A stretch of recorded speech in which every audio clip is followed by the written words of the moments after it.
नमस्कार विद्यार्थियों, आज मैं आपके साथ में हूँ वर्णमाला के दूसरे वीडियो को लेकर के। कल हमने वर्णमाला के बारे में पढ़ा था। वर्णमाला के बारे में हमने पढ़ा था भाई जिन वर्णों में जो भाषा लिखी जाती है वे वर्ण उस भाषा की वर्णमाला कहलाते हैं।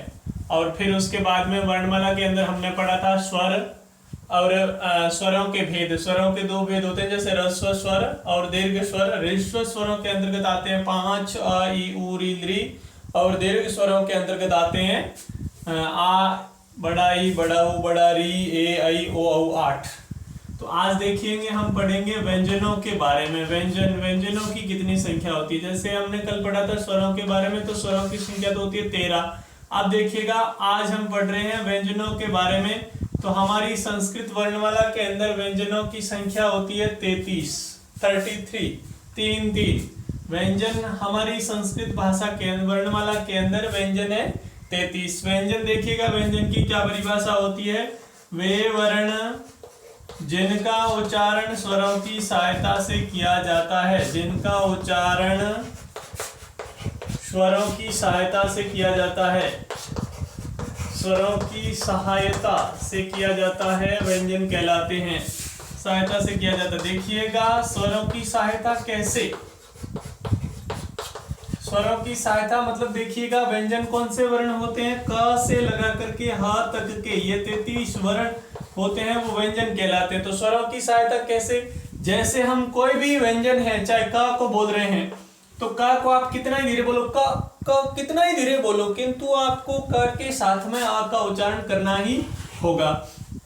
किंतु जब आप आ को बोलते हैं तो आ के साथ में आपको किसी की भी सहायता नहीं लेनी पड़ती। क्यों? क्योंकि अस्वर है, स्वरों में किसी भी वर्ण की सहायता नहीं लेनी पड़ती है। किंतु व्यंजन जो भी है, चाहे का बोल जाओ, चाहे आप छ बोलो, चाहे श बोलो, चाहे हा बोलो, किसी भी वर्ण को जब हम बोलते हैं तो का कितना भी धीरे बोलते तो आ वर्ण साथ में आता है, अस्वर साथ में आता है। छ, स, ह, मतलब व्यंजन वे वर्ण कहलाएंगे जिनका उच्चारण करते समय हमें स्वरों की सहायता लेनी पड़ेगी। तो वे वर्ण जिनका उच्चारण स्वरों की सहायता से किया जाता है व्यंजन कहलाते हैं। अब देखिएगा, हमारे सामने लिखी हुई है व्यंजनों की संख्या बराबर व्यंजनों की संख्या है 33। का से लगा करके ह तक के जो भी वर्ण है वो व्यंजन होते हैं। अब देखिएगा व्यंजनों के भेद। तो भेद व्यंजन हैं वो 3 प्रकार के होते हैं। 3 प्रकार के होते हैं व्यंजन। सबसे पहले आते हैं स्पर्श व्यंजन, स्पर्श व्यंजनानी, जिसे हम वर्गीय व्यंजन भी कहते हैं। दूसरा नाम इसका कहें तो वर्गीय व्यंजन, इसे वर्गीय व्यंजन भी कहा जाता है। स्पर्श व्यंजन या फिर वर्गीय व्यंजन भी कहा जाता है। वर्गीय व्यंजन क्यों कहा जाता है, देखिएगा, स्पर्श व्यंजनों की संख्या होती है 25। और हमारी संस्कृत वर्णमाला के अंदर जैसे वर्ग होते हैं ना, क वर्ग, च वर्ग, ट वर्ग, त वर्ग और प वर्ग। देखिएगा, संस्कृत के अंदर वर्ग का मतलब यह नहीं होता कि भाई 4 भुजाओं से घिरी हुई बंद आकृति जिसकी चारों भुजाएं समान हो, चारों कोण 90 डिग्री के हो, समकोण हो। यह कोई वर्ग की परिभाषा नहीं। यहाँ पर वर्ग की परिभाषा यह है कि वह क ख ग अर्थात वर्णमाला की वह लाइन जिसके अंदर 5 वर्ण हो। मतलब देखिएगा, क वाली लाइन है, क वाली लाइन के अंदर 5 वर्ण है ना, तो 5 वर्ण जिस लाइन में है वो लाइन एक वर्ग हो गई। तो इस प्रकार से हमारी संस्कृत वर्णमाला में कितने वर्ग होते हैं, 3, 4 और 5 वर्ग होते हैं भाई। क वर्ग, च वर्ग, ट वर्ग, त वर्ग और प वर्ग। क वर्ग के अंदर 5 वर्ण आ गए, क ख ग घ ङ।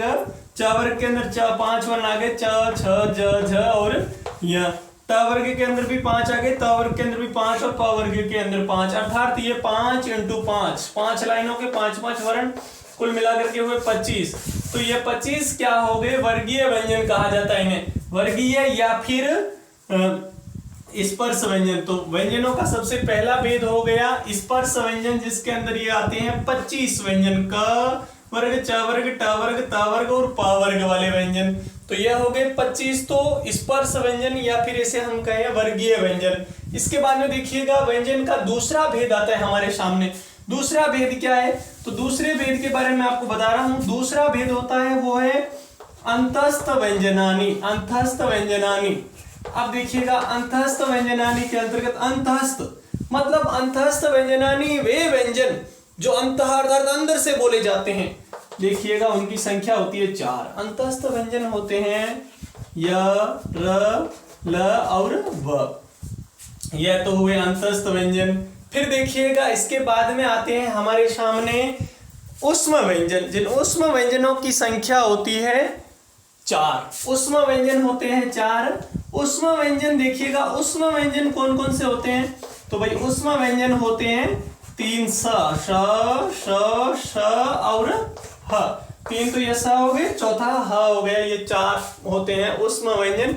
ऊष्म व्यंजन मतलब जिसे हम बोलते हैं तो ऊष्म देखिएगा गर्म से, ऊष्म अर्थात गर्म हवा बाहर निकलती है, गर्म हवा बाहर निकलती है, इसीलिए इन्हें ऊष्म व्यंजन कहा जाता है। फिर देखिएगा हमने 33 व्यंजन पढ़े हैं। अब देखिएगा एक चीज की कमी रख दी हमने, क्या नहीं पढ़ा? तो क्या है कि एक तो कश, त्र और ज्ञ, ये 3 वर्ण हमने पढ़े ही नहीं है। तो ये क्या कहलाते हैं? संयुक्त व्यंजन। ये व्यंजन के अंतर्गत नहीं आते, ये संयुक्त व्यंजन के अंतर्गत आते हैं। क्यों? क्योंकि ये है जो वर्ण है वो अकेले नहीं है, मतलब सीधा व्यंजन नहीं। इसमें क्या है? कसा में क्या है? क और श, 2 व्यंजन आपस में जुड़े हैं, इसीलिए संयुक्त व्यंजन कहा जाता है। अर्थात ये व्यंजनों की गणना में नहीं आते, संयुक्त व्यंजन की गणना में आते हैं। क स मतलब 2 व्यंजन आपस में जुड़े हैं। त्र है तो त्र में क्या है? त और र, 2 व्यंजन जुड़े हैं। ज है तो ज और यहाँ पर भी ज और यहाँ 2 व्यंजन जुड़े हैं आपस में, इसीलिए इन्हें संयुक्त व्यंजन कहा जाता है। तो वह व्यंजन के भेद में नहीं आता, तथापि ज्ञान के लिए आवश्यक है। संयुक्त व्यंजन किन किन वर्णों से मिलकर बना हुआ है? तो कसा तो का और श षटकोण वाला है, ता और र, ज और य से मिलकर के बना हुआ है। अंत में अ स्वर तो है ही, जो लास्ट वाला है उसके अंदर। तो ये तो है संयुक्त व्यंजन। हमारी वर्णमाला के अंदर आज वर्णमाला क्लियर हुई। व्यंजन है वो 33 होते हैं, वो 3 अलग है, वो संयुक्त व्यंजन होते हैं। और इसमें 25 स्पर्श व्यंजन हो गए, उसके बाद में 4 अंतस्थ और 4 ऊष्म और स्वरों के बारे में हमने कल पढ़ाई था। धन्यवाद। होमवर्क पूर्ण कर लेना आज।